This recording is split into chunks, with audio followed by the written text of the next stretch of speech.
Boa noite a todos.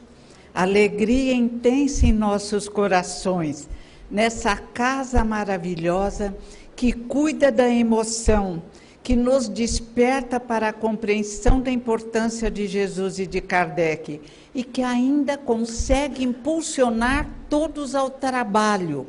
Outrora, quando nos envolvíamos com a figura de Jesus, permanecíamos quietos, orando, achando que isso bastava para o nosso crescimento espiritual. Hoje sabemos, Isabel nos ensina com força, exemplo e coragem, que não basta orar, que precisamos agir sobre este mundo necessitado, sobre essa sociedade ainda doente, sobre nós mesmos e nossos irmãos, crianças pequenas e tolas que continuam a imaginar que o planeta Terra é um grande parque, exigindo e criando a dor para o despertamento que se faz necessário. Eu sou o caminho, a verdade e a vida. Ninguém pode vir ao Pai senão por mim. Como poderíamos caminhar sem o Mestre de Nazaré? Analisando a época em que ele surgiu, sabendo que pessoas preciosas, graças ao ensinamento do Mestre, partiram para dimensões melhores e mais luminosas, bastaria lembrar a figura de Paulo de Tarso, Lucas e ainda Lutero, São Francisco de Assis e um grande número de indivíduos como os primitivos cristãos que entenderam a mensagem do irmão mais velho. É preciso que a lei da solidariedade e do amor se expresse no auxílio aos nossos irmãos. É necessário que aquele que caminhou mais, que permitiu desabrochar uma semente de Jesus em seu coração, exemplifique essa compreensão. É a hora do crescimento espiritual, da libertação, alegoricamente falando, do barro da terra, que tem impedido nossa felicidade. Jesus trouxe tudo aquilo que precisávamos. Veio à terra num gesto de misericórdia e de amor divino. Enviou antes vários mestres para que aprendêssemos a finalidade desta vida, que convencionamos tantas vezes em várias doutrinas espiritualistas, que seria nos expressarmos no sofrimento, na dor, nas necessidades várias. Não compreendemos a mensagem do Mestre de Nazaré. Sois Deus e sois luzes, podeis fazer o que eu faço e muito mais. Jesus veio nos despertar para a compreensão da nossa dignidade, das nossas possibilidades maiores, da nossa grandeza espiritual como filhos da luz. José Herculano Pires lembra em Revisão do Cristianismo, mas não somos filhos do pecado e da dor, somos filhos da luz caminhando para a luz. E lembra ainda, Deus não nos condena nem castiga. Deus é o Pai misericordioso, que colocou, através das suas leis em nós, a capacidade de caminharmos através do trabalho e do amor. Deus não julga, Deus permite que nas horas de sofrimento, nas horas de queda, nas horas em que mergulhamos no erro, exércitos de luzes venham nos impulsionar ao crescimento que nos é próprio. Mas nós, lembra Herculano, é que nos julgamos e inflexíveis nos condenamos e exigimos para nós mesmos, através de desajustes vários, sofrimentos grandes. Mas Deus, nosso Pai, misericordioso, o Pai da parábola do Filho pródigo de Jesus de Nazaré, induz-nos ao crescimento, ampara-nos, permitindo que através das várias encarnações consigamos finalmente compreender que só podemos crescer e ser felizes amando ao próximo como a nós mesmos e fazendo ao próximo o que desejamos que ele nos faça. É necessário compreendermos que, na realidade, quando tentamos iludir o próximo, estamos, na realidade, nos iludindo, porque a cada erro que cometemos nós, juízes inflexíveis, muitas vezes cruéis, indivíduos que não colocaram dentro do coração a lei do amor, vamos exigir para nós lições dolorosas, mas Deus, nosso Pai, a luz, o Senhor de todo o universo, ampara-nos, sobretudo nas horas de queda, e perdoa-nos incondicionalmente. Mas, como disse o querido irmão Jesus, teus pecados te são perdoados, mas vá e não peques mais.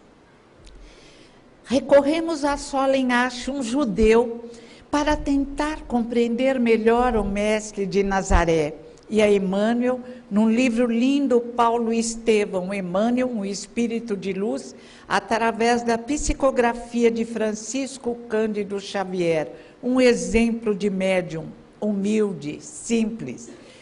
Solen Ash lembra a época de Jesus, uma época difícil para o planeta Terra. Lembra que já entre os hebreus separávamos as classes, os pobres e os ricos. Mas quando Jesus fala na riqueza, ele não se refere só à riqueza econômica. Jesus nos lembra que todos temos riquezas, vários talentos, a inteligência, o magnetismo, a possibilidade de auxiliar, as horas de lazer que podemos dedicar àqueles que sofrem mais do que nós, porque na medida em que nos expressamos nos ensinamentos de Jesus, ainda que estejamos em horas difíceis, a alegria invade nossos corações. O bom humor passa a ser característica da nossa vida, porque através das ligações mentais, conseguimos o auxílio de irmãos que nos amam infinitamente, que nos acompanham há séculos, através das várias encarnações e suavizam a nossa caminhada.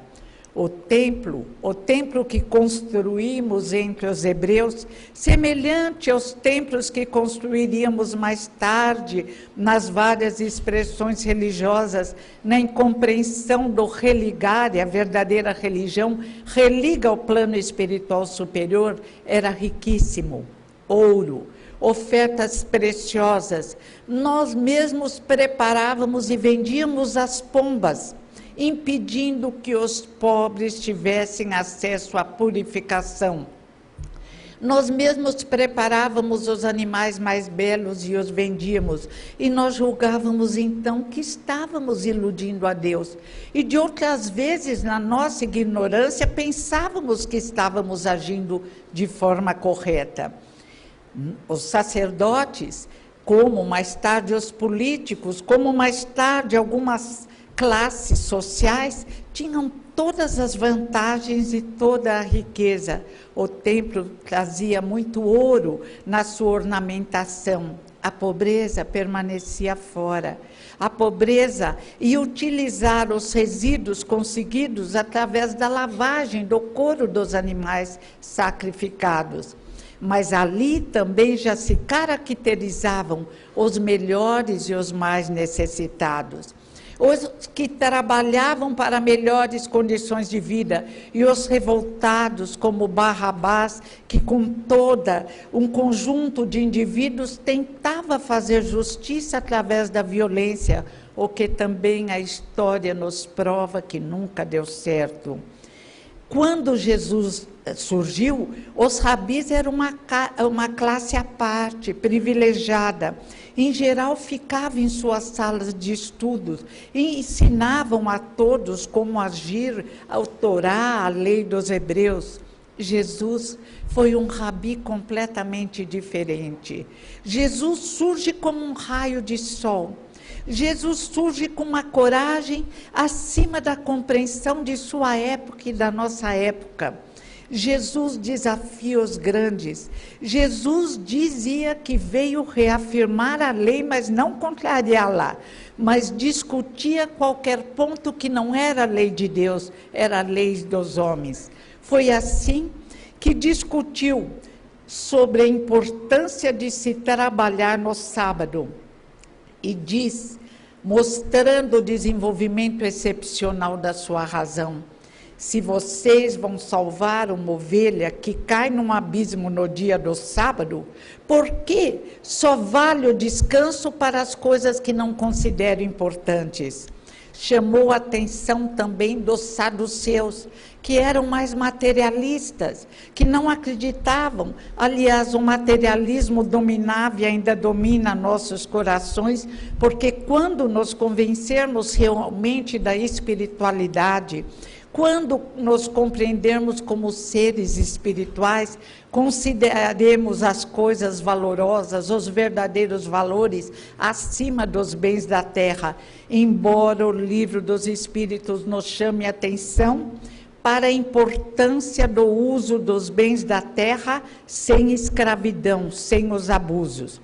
Jesus era uma presença tão importante que no livro Paulo e Estevão, e no livro Há 2000 anos, Emmanuel o apresenta em cores maravilhosas. Em Há 2000 anos, o senador Públio Lentulus fica encantado com a presença de Jesus. Esse mesmo senador tem sonhos nos quais mergulha numa encarnação passada. Ele fora o próprio avô, um homem que tinha lados corretos, um homem que tentava ser justo, mas que, levado pelo orgulho e pelo egoísmo, cometia atrocidades, inclusive cegar escravos e inimigos. Muito depois, bem preparado no plano espiritual, Lentulus volta como senador romano e novamente repete os erros do orgulho e do egoísmo. O poder faz com que novamente seus olhos fiquem embaçados pelo barro da terra e comete novas injustiças. E mais tarde, quando ele encontra Jesus, não consegue compreender o Mestre de Nazaré, porque para compreender as leis espirituais, para sentir um vínculo maior e intenso com aqueles que caminharam mais, é preciso nos despirmos do orgulho e do egoísmo. Para receber o auxílio possível dos irmãos mais velhos, através das várias encarnações, somos trabalhados, inclusive, por um método didático à dor, que não é o único no planeta Terra. E misturamos ainda dor com desafios, desafios que são método didático indispensáveis para encarnados e desencarnados. É o mestre Winnicott, que não é espírita, especialista em questões psíquicas, que diz: se a criança não receber desafios, não se desenvolve. Nós, crianças espirituais, no tempo e no espaço recebemos desafios, dificuldades naturais de um planeta em transformação, dificuldades provocadas por cônjuges, por filhos que não compreenderam os ensinamentos de Jesus de Nazaré. E tantas vezes julgamos que viemos nesta encarnação para aceitarmos o chicote, alegoricamente falando, daqueles que nos castigam, que devem provocar nosso crescimento espiritual. Mais uma prova de egoísmo. Estamos na Terra dando as mãos para crescermos, uns educando os outros, e ninguém pode tentar evoluir isoladamente, abandonando aqueles que estão à sua volta. Todos os conceitos ditos espíritas foram apresentados por Jesus de Nazaré, mas tanto quanto o senador Públio Lentulus, os nossos hábitos de outrora impediram a compreensão desses mesmos ensinamentos, embora, através das palavras de Jesus de Nazaré, compreendamos que viemos preparados e estávamos preparados e podíamos obter a vitória necessária. O senador descreve Jesus: Descreve Jesus com o cabelo castanho dourado pelo brilho interior e o brilho do sol. Descreve Jesus com os olhos serenos, mais firmes, olhando fixamente aqueles que envolviam em amor. O senador pede a cura da filha e consegue. E depois desse benefício imenso, o senador pensa: eu apenas sonhei. Vira as costas e passa uma vez, procurando agir corretamente dentro das leis dos homens, mas errando na compreensão da lei de Deus, que exige muito mais do que a lei dos homens, que exige o envolvimento do amor, a capacidade de doação, ou colocar ao nosso lado todos aqueles que estão em tristes condições.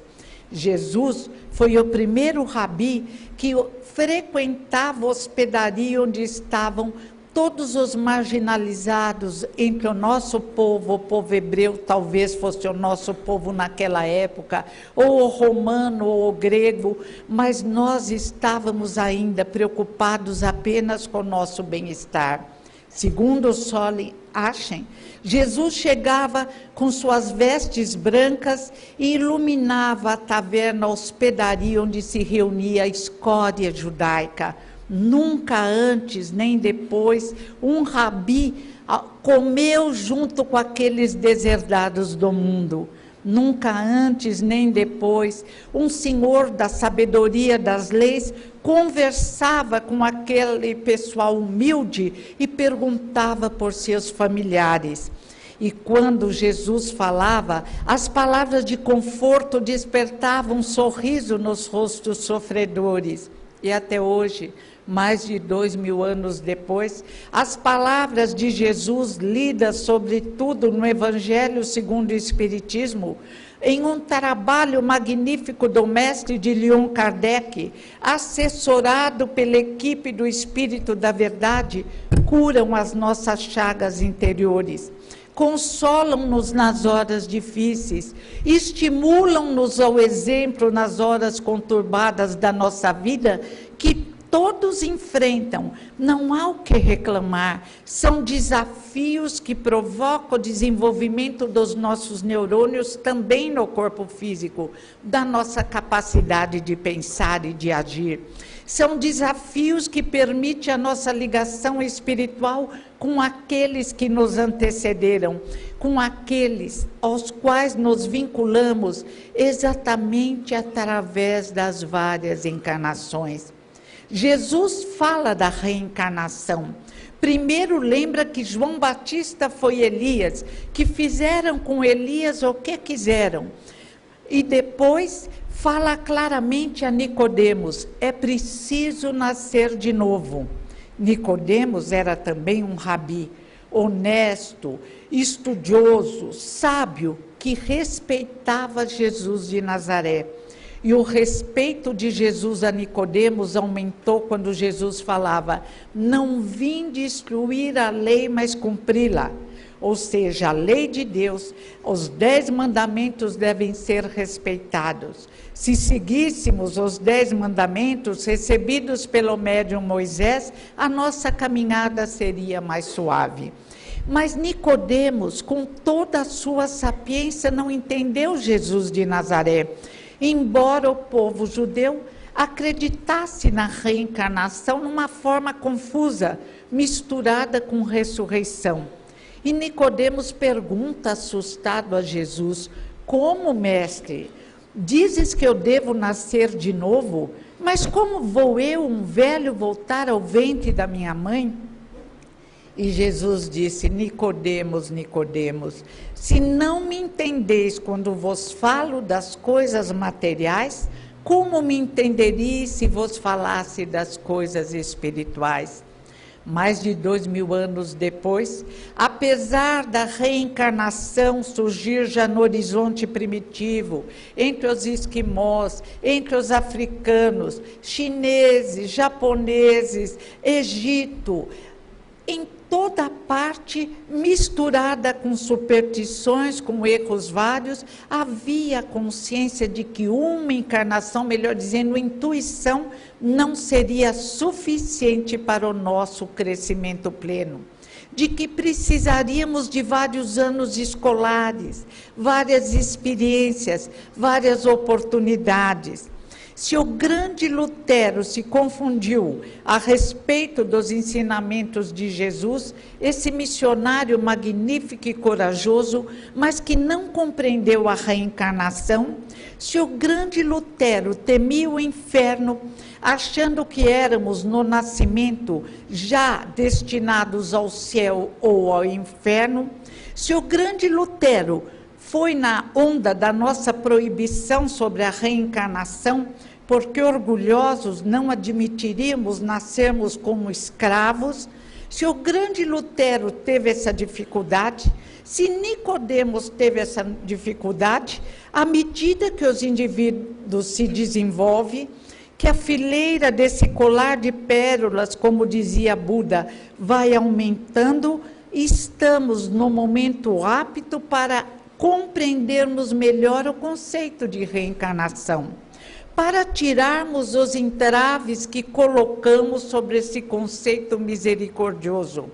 para entendermos que a reencarnação não visa o pagamento de dívidas, que absurdo! Na nossa pequena cabeça, tudo rola em torno do dinheiro, de pagamento, de cobrança e de dívida. Não. A gênese de Kardec é clara na compreensão dos ensinamentos de Jesus de Nazaré. Viemos à Terra para desenvolver potencialidades luminosas. Viemos à Terra para estabelecermos vínculos de amor. Viemos à Terra para que a Terra se transforme num só rebanho, tendo um só pastor. Viemos à Terra para aprender a ser feliz, a cantar hinos de gratidão a Deus, como hoje essa música linda nos iluminou e provocou uma emoção muito grande. Viemos à Terra para aprender a olhar o céu azul, a lua, o sol, as flores, para nos sensibilizarmos com as belezas da natureza e para criarmos a nossa própria beleza interior. Viemos à Terra para nos encantarmos com o rosto puro das crianças, que são espíritos que vieram dos séculos, mas que vestem, como diz Kardec, a roupagem da inocência, e que nos comovem, sensibilizam e convidam a um crescimento maior. Viemos à Terra principalmente para exterminar a dor, para que a Terra se transforme num planeta de paz, de regeneração e de amor, e depois num mundo feliz. Viemos à Terra e conseguimos diminuir a dor, através da descoberta da anestesia, da asepsia, o desenvolvimento da odontologia.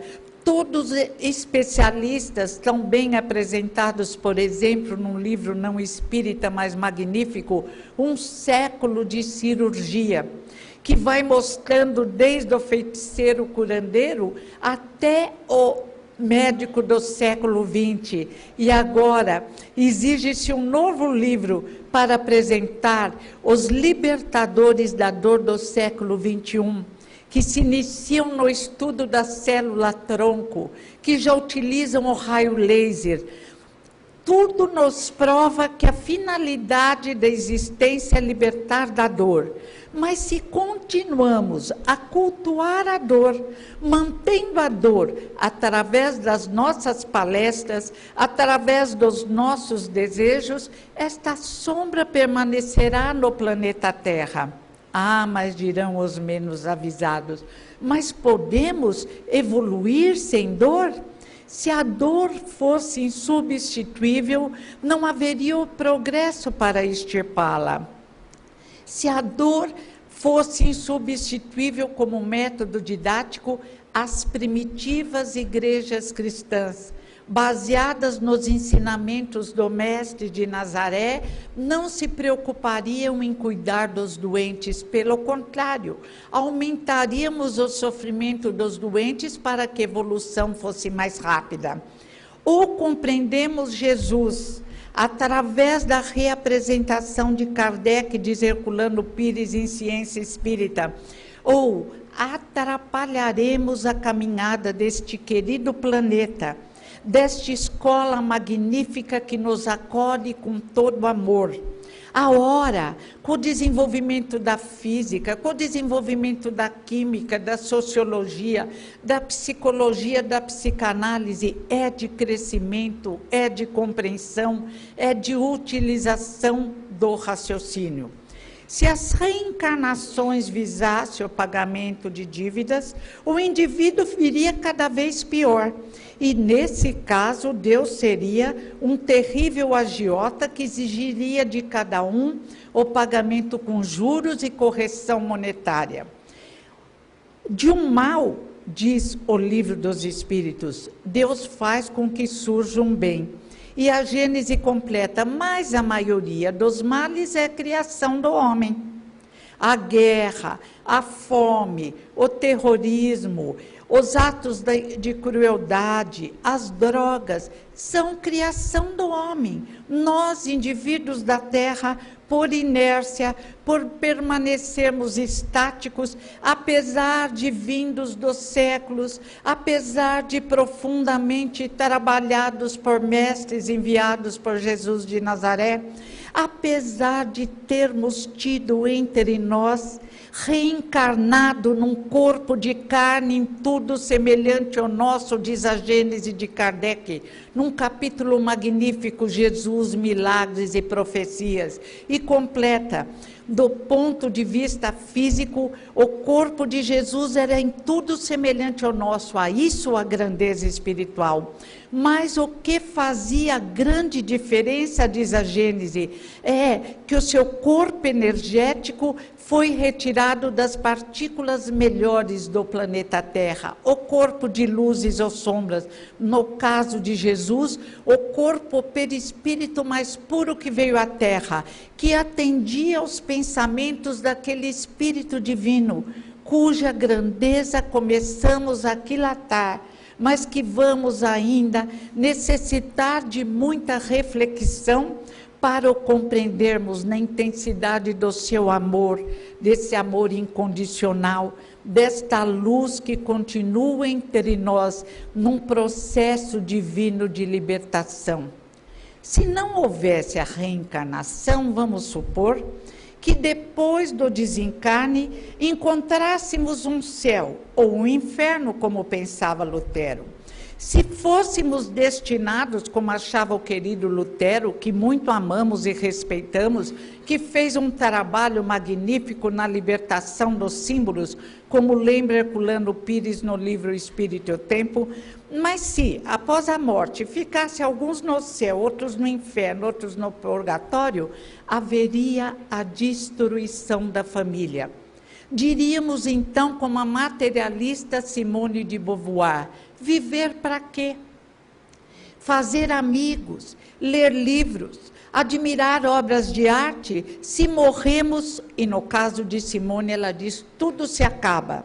No nosso caso diríamos, se morremos e perdemos os amigos, ou nós ficamos no purgatório, no inferno e eles no céu, nossos filhos, nossos queridos, nossos netos, que ideia tenebrosa criamos para nos expressarmos na infelicidade e na insegurança.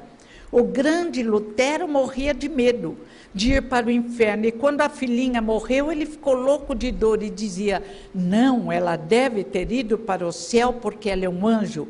A biografia é de Bretano, Lutero, Martim Lutero.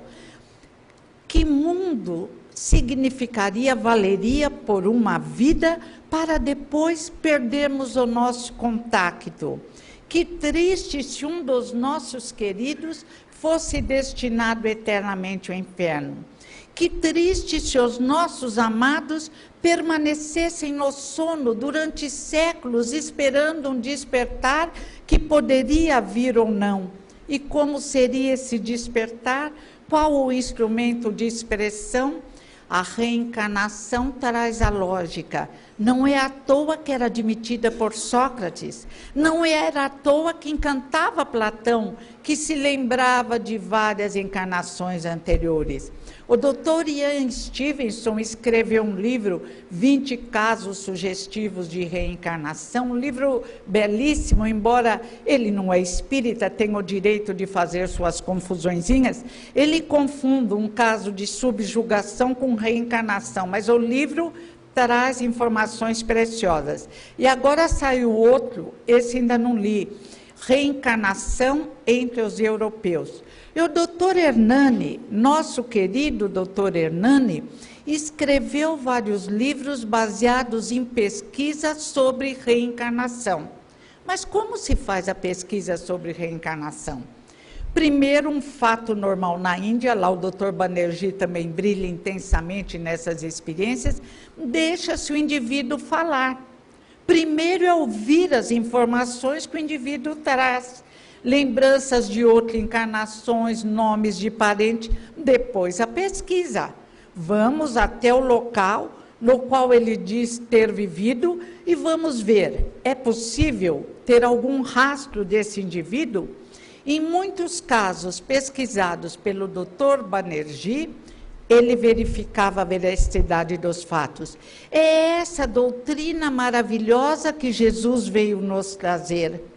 É esses ensinamentos grandiosos que desejamos transformar, ora, num amontoado de magia, de feitiçaria, ora, em castigo e em dor.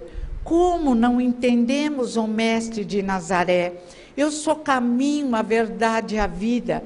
Ninguém entra se não passar por mim, porque exatamente esses conceitos é que vão permitir a nossa projeção em dimensões melhores. Já encarnados na Terra, a simples leitura, meditação e prática dos ensinamentos de Jesus de Nazaré ocasionam uma grande mudança em nossas vidas. Muitos procuram mudar suas dificuldades através de ofertas a Deus, como fazíamos outrora no tempo e no espaço. Quando compreendermos que Deus fica, se ele fosse um ser humano, vamos falar só para entender, Deus fica feliz quando oferecemos, quando diz o Evangelho, nosso orgulho, nosso egoísmo. E foi o que Jesus veio nos ensinar. Não teve um momento de orgulho ou de egoísmo. Rapidamente vamos passar numa pincelada pelo momento na cruz. A história de Jesus é linda, aquilo foi apenas um pequeno momento e em breve ele apareceu, ressuscitou no corpo espiritual, feliz, brilhando intensamente, mais vivo do que nunca, porque a morte não existe, a morte é apenas uma ilusão. A morte é apenas abandonar o corpo físico e partir para o mundo espiritual. E Jesus, como sempre, através do exemplo, veio nos provar que ninguém morre. Ou como diz Paulo, se Jesus ressuscitou, nós também ressuscitamos. E a quem Jesus aparece primeiro? A Maria Magdala, a Maria Madalena. As teorias sobre a vida de Maria Madalena são muitas. Desde aquele livro meio esquisito, mas eu gosto de ler, eu li o Código da Vinci, onde ele diz que Jesus casou com Maria Madalena, ele precisa provar. Pelo menos um apóstolo devia ter dito alguma coisa. Agora, a gente imaginar e criar, mas também se o fato tivesse ocorrido, não teria nada demais. Seria muito bonito. Mas Jesus estava tão ocupado na época em que um oficial romano descreve através da escrita de Solenhache, ele está nos 30 anos, começa a exemplificar e desencarna com 33. Jesus está tão preocupado com a sua semeadura e não era um indivíduo ainda pequeno como nós. Nós na Terra temos dificuldade em imaginar a grandeza daqueles que caminharam mais. Ou pensamos que eles têm os nossos defeitos, ou os colocamos numa distância tão grande que desistimos de acompanhá-lo. O que nos encanta em Jesus é o seu amor, a sua coerência, o seu magnetismo, a sua capacidade de transformar corações. Paulo de Tarso deve a Jesus a possibilidade de se expressar em condições espirituais melhores. Paulo de Tarso era reto, era justo, como o senador Públio Lentulus, mas Paulo de Tarso era orgulhoso. Paulo de Tarso era profundamente hebreu, às raias da loucura, num fanatismo religioso terrível, encontrado mesmo entre os espíritas. Cuidado, é necessário o uso da razão.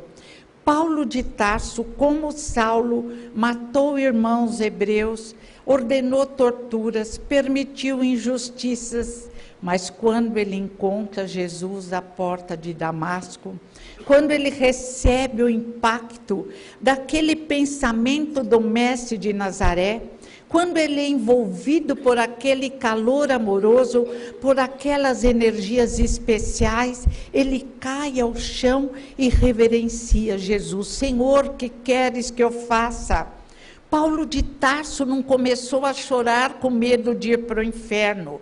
Paulo de Tarso não ficou paralisado, como Herculano lembra, na espiral da evolução, na hiperseidade, fechada no arquetipo, no torvelinho do mundo. Ah, meu Deus, o que será de mim? Matei, torturei, e agora eu vou sofrer. Talvez o meu corpo, e se expresse em muitas doenças, não era do feitio do grande judeu. Paulo de Tarso levantou, como ele aconselhou tantas vezes, os braços desconjuntados, os joelhos cansados e tornou a caminhar. Senhor, que queres que eu faça? Enfrentou a perseguição dos próprios cristãos. Conseguiu vencer tantas vezes através da firmeza e do amor. Deixa o seu raciocínio lúcido brilhar, por exemplo, na Epístola aos Coríntios, na primeira, quando ele fala sobre os médiuns, e convida os médiuns a compreenderem que vários são os dons, mas que todos têm que estar ligados a Deus. Paulo de Tarso foi de uma coragem incrível, porque ele permitiu que a energia renovadora de Jesus de Nazaré, que o estude a reflexão dos ensinamentos de Jesus, ele ficou no deserto calado, humildemente pensou, eu não posso falar, eu não tenho condições de falar, porque eu não entendo a lei. Eu pensava que eu entendia a lei dos hebreus, mas existe uma lei que dilata, que confirma, mas que dilata. E esse Senhor, o Senhor Jesus veio trazer esta lei, que eu tenho que conhecer, porque eu era doutor na lei, agora eu me reconheço apenas um estudante ignorante. E depois que se apossou das leis, Paulo de Tarso, que conseguiu compreender a verdade trazida por Jesus, que se transformou para melhor numa única encarnação, conseguiu a vitória maior sobre ele mesmo, sobre nossas paixões inferiores, sobre nossos hábitos inadequados milenares. Várias vezes ele ainda dizia, tem um espinho na carne. Esse espinho também várias são as teorias, que foi sobre Estevão, seus problemas de saúde, mas não importa. O grande Paulo de Tarso convidou-nos a compreender que Jesus é o caminho, a verdade e a vida. Jesus apresenta aquela porta que é estreita assim, mas que é iluminado pelo amor, pela compreensão, pela alegria, iluminada pelas artes, pelos dias maravilhosos da terra, ou pelos dias escuros igualmente lindos da terra. E Lucas, o grande Lucas, que segundo a visão de uma romancista, sujeito à análise, mas desejamos entender melhor Lucas. Segundo Taylor Caudill, Lucas, o grande Lucas, só encontrou a paz quando encontrou os ensinamentos de Jesus de Nazaré.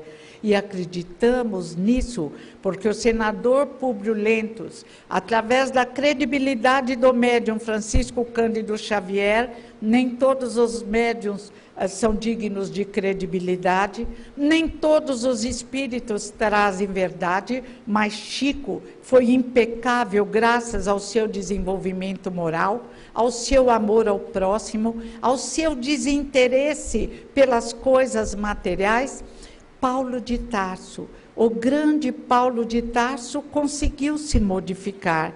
E se Paulo conseguiu, todos nós também conseguiremos. E se Paulo encontrou, e se Lucas também encontrou a felicidade, e o médico bonito, inteligente, que amava e atendia ao próximo, encontrou a felicidade e a tranquilidade do Espírito nos ensinamentos de Jesus de Nazaré, nós também encontraremos. Não podemos olhar com os olhos viciados de outrora, quando colocávamos em toda parte o castigo de Deus. Não podemos olhar os fatores libertatórios apresentados pela doutrina que convencionamos chamar de espírita, mas que a verdade é a libertação e o consolo. Não podemos olhar com os olhos viciados por interesses vários. É necessário nos libertarmos dos entraves que têm impedido nossa caminhada. E hoje, na Casa Espírita, encontramos todo um trabalho para compreendermos melhor esta verdade. Viemos dos séculos, nos utilizamos de várias vestes, todas devem ser igualmente respeitadas. Há possibilidade, aliás, é uma lei natural, a relação entre encarnados e desencarnados, e quiçá entre indivíduos de outras dimensões, mas vamos deixar isso de lado ainda, porque está havendo uma loucura, no sentido de começar só a desejar obter comunicação de indivíduos de outro planeta. Vamos primeiro por ordem na casa, depois nós vamos ter possibilidade de nos ligarmos a indivíduos de outras dimensões, a irmãos desse universo infinito que nos acolhe, que permite o nosso crescimento perispiritual. Além do nosso corpo físico, possuímos um aparelho magnífico, o nosso corpo perispiritual, que se irradia. Esse corpo que emite luzes ou sombras conforme o nosso pensamento. Este corpo que permite perceber melhor o mundo à nossa volta. Mas tanto o corpo físico como o perispiritual nada são sem nosso espírito. Porque somos espíritos, somos imortais, somos destinados, queiramos ou não, a um progresso infinito. Queiramos ou não, Deus nos faz amadurecer. E melhor é para nós mesmos, para aqueles espíritos de luzes que nos amam e nos contemplam, que por vontade própria procuremos os recursos necessários para crescer espiritualmente. E que recursos serão esses? Serão o jejum? Serão a permanência com alguns instrumentos mecânicos que nos fazem sofrer? Serão promessas vãs, promessas tolas que já fizemos tantas vezes? Ou talvez devêssemos nos cobrir de cinzas e permanecermos orando dia e noite? Não. Jesus nos explicou que para crescermos espiritualmente, para nos libertarmos das nossas paixões inferiores, para conseguirmos a felicidade possível na Terra, é necessário, é indispensável amar o próximo como a nós mesmos. Mas se não conseguimos nos amar, necessitamos de um tratamento que a Casa Espírita pode nos proporcionar. Escolhendo a Casa Espírita, verificando quais são os livros estudados pela Casa Espírita, verificando o que a Casa Espírita pretende nos ensinar. Kardec, livros bons, e nesse caso vamos permitir que o nosso crescimento se faça numa forma mais suave, auxiliados pelo plano espiritual superior, que tantas vezes, como fala uma lição, nos carrega propriamente no colo, que tantas vezes permite que o nosso desequilíbrio emocional seja transformado num equilíbrio na medida em que aprendemos, através do amar ao próximo como a si mesmo, do auxílio aos mais necessitados, dilatar nossas possibilidades de captação, recebendo auxílio dos irmãos mais velhos que nos apoiam e que trabalham por nosso crescimento espiritual. O convite ao crescimento. Nós, em vão, tentamos transformar o convite à dor, o convite a lágrimas de sangue. No tempo e no espaço, tentamos transformar o convite em um convite terrível. Não. O convite às luzes, ao brilho interno e ao brilho externo, à felicidade possível no planeta Terra, ao sorriso largo, porque nos sentimos amparados espiritualmente por irmãos mais velhos que nos amam, como nós tantas vezes amamos nossos irmãozinhos menores, os gatinhos, os animaizinhos, os nossos bebês lindos. Somos destinados ao crescimento espiritual. Não viemos para o sofrimento e a dor. Infelizmente, não nos tornamos aptos ainda a afastá-los de nossa vida. Mas a cada dia, no estudo e na compreensão dessa doutrina maravilhosa que denominamos de Espiritismo, na prática do bem, no atendimento às nossas necessidades iluminadas pelo amor a Deus, nosso Pai, no atendimento e na compreensão que a dor do nosso próximo é tão importante como a nossa própria dor, finalmente conseguiremos um estado mental especial que nos permitirá já nos projetarmos nas dimensões melhores do universo. Então, a tranquilidade e a alegria atingirão nosso coração. Muitas vezes, aparentemente, as dificuldades ainda permanecem algum tempo as mesmas, mas nós mudamos, nós nos tornamos diferentes, porque compreendemos que o Senhor Deus é nosso pastor e que nada nos faltará quando mergulharmos nas ondas luminosas de amor e de paz que envolve o planeta Terra. Quando dilatarmos a nossa visão, saindo de dentro de nós mesmos e nos dedicando àqueles que sofrem. Esse é o nosso destino, crescer, ser feliz, libertar-nos e libertar a Terra da dor, das injustiças, da incompreensão, do desamor. Jesus, o nosso irmão mais velho, é o nosso exemplo. Deus, inteligência suprema do universo, causa primária de todas as coisas, é o nosso Pai. E nós somos filhos queridos, irmãos de Jesus, e temos apenas de atender um convite. É necessário aprender a viver como um indivíduo imortal, aprender a viver como aquele que se preocupa com o bem-estar do próximo, aprender a viver como uma pedra útil, um brilhante não material, mas espiritual do maior valor, que ilumina o mundo à sua volta, porque está começando a se iluminar. O nosso futuro é de luzes, de brilho intenso, de felicidade suprema, mas nós fomos convidados por Deus, o Deus de misericórdia e de amor, a construí-lo, porque não seria válido nos entregar em tudo pronto. Seríamos então apenas robôs divinos. A cada dia estamos tecendo o nosso destino, alegoricamente falando. Podemos tecê-lo com flores, provocadas pelo amor ao próximo, pela arte de saber servir e de ser firme, pela arte de começar a compreender a finalidade da vida. E a finalidade da existência é crescer espiritualmente. A finalidade da existência é nos desapegarmos do barro da terra, embora o utilizemos para obras de arte de auxílio ao próximo.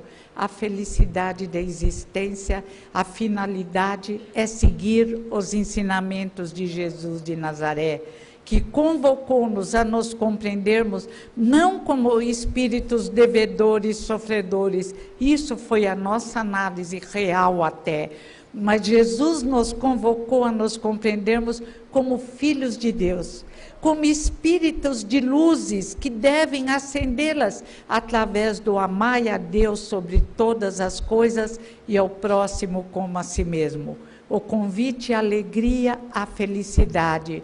E o Espiritismo é o ensinamento divino que nos liberta de nós mesmos e nos coloca no patamar luminoso, quando podemos receber auxílio do plano espiritual e caminhar para a luz. Somos luzes, filho da luz, destinados à luz. Fiquemos felizes e aprendamos a agradecer a Deus tudo o que recebemos através do amar ao próximo como a si mesmo. Obrigada.